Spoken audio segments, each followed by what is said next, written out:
ஏன் கல்லணை பார்த்ததுல திருச்சியில் 2000 வருஷத்துக்கு முன்னாலே கரிகாலம் கட்டினது? மன்னருக்கு தேவை மக்கள் துணை. அது அந்த ஆண்டவன் அருளால் எனக்கு என்னைக்குமே இருக்கு.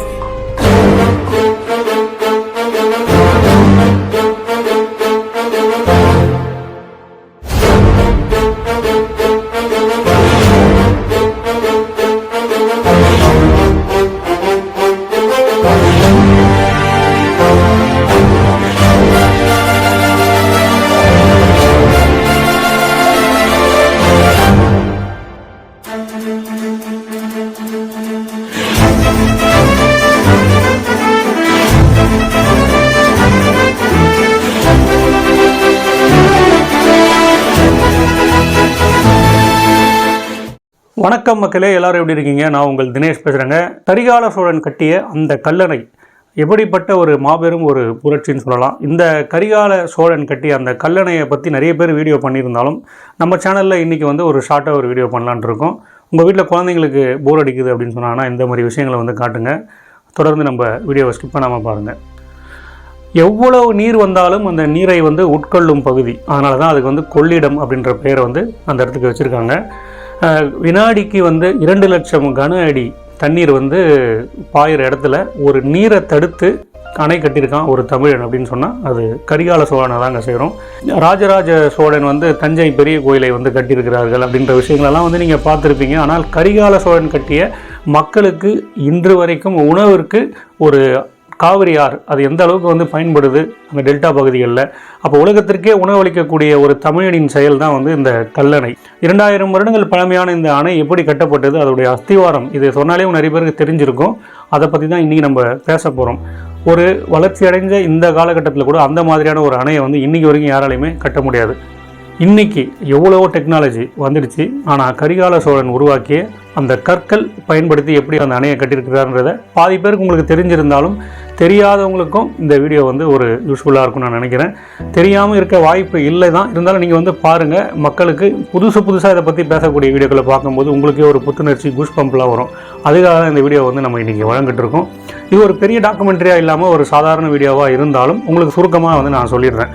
கரிகால சோழன் கட்டிய இந்த கல்லணை பற்றி பார்த்திங்கன்னா தண்ணீர், அதாவது நான் சொல்லியிருப்பேன், வினாடிக்கு 2 லட்சம் கன அடி தண்ணீர் பாயக்கூடிய அந்த இடத்துல மிகப்பெரிய தண்ணீருடைய ஓட்டம் இருக்கும்போது தண்ணீர் போய் வீணாக ஆற்றில் கடலில் கலந்துருது. அந்த ஆற்று தண்ணீர் மக்கள் இன்றைக்கி எப்படி வறட்சியில் தண்ணி இல்லாமல் கொஞ்சம் காலகட்டங்கள் பார்த்துருப்பீங்க. இன்றைக்கி நல்லா மழை பெஞ்சாலும் ஒரு காலகட்டத்தில் மாறி மாறி இந்த காலகட்டங்கள் மாறும். தண்ணீர் இருக்கக்கூடிய காலகட்டங்களும் இருக்கும், வறட்சி போன்ற விஷயங்களையும் நம்ம நாடு சந்திக்கும்.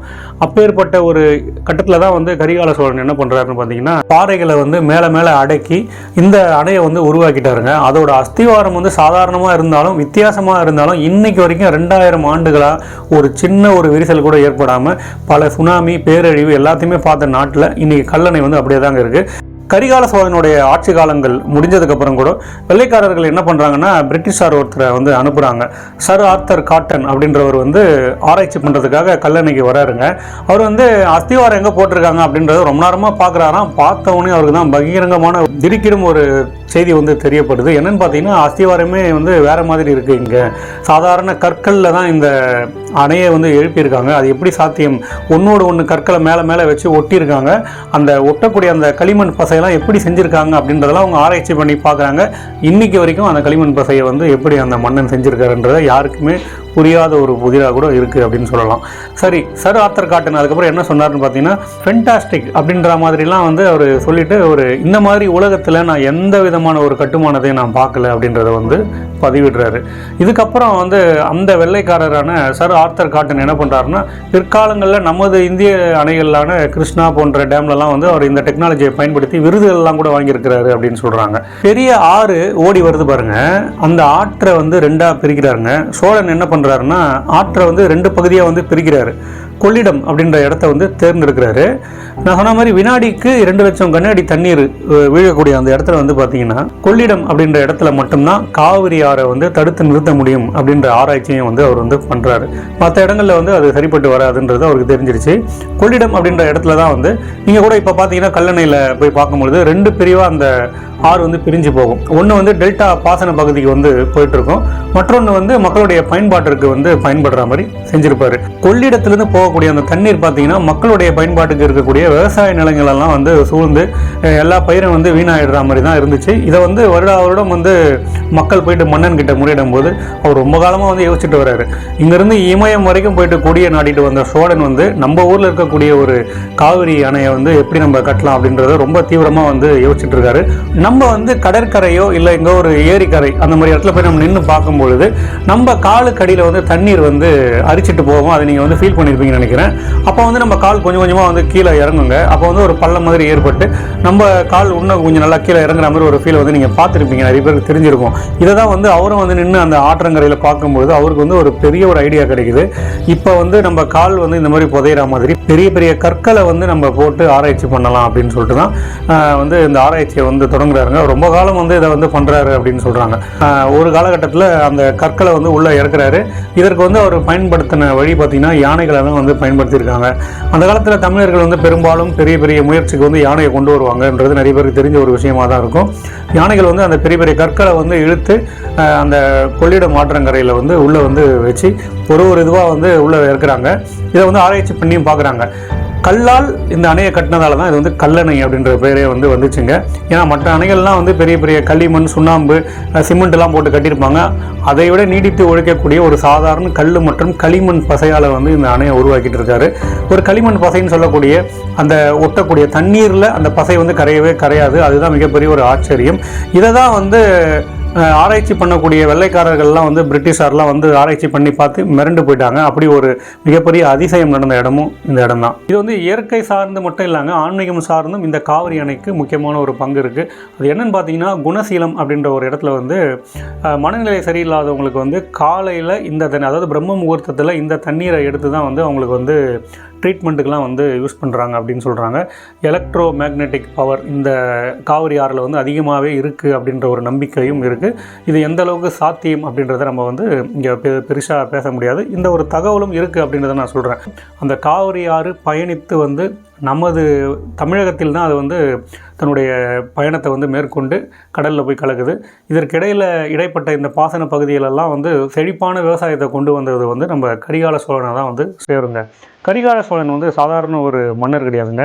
அவர் வந்து அந்த காலத்தில் ஆட்சி புரியும் போது இந்த அணை எப்படி கட்டியிருக்காருன்னா, இலங்கையில் போர் வீரர்கள், அதாவது படை போர்லாம் வரும்போது இலங்கையில் போர் வீரர்கள்லாம் இருப்பாருங்க பாருங்க, எதிரி நாட்டு போர் வீரர்கள், அவர்களை வந்து சிறைப்பிடிச்சு கொண்டு வரும்போது அவங்களுக்கு வந்து தண்டனையாக அவங்கள வந்து அணைச்சலாம் வைக்க வேண்டாம், அவங்களுக்கு ஒரு வேலை கொடுப்போன்னு சொல்லிட்டு தான் இந்த அணையை கட்டும்போது அவங்கள தான் பயன்படுத்தி இந்த அணையை வந்து கட்டியிருக்கிறாரு.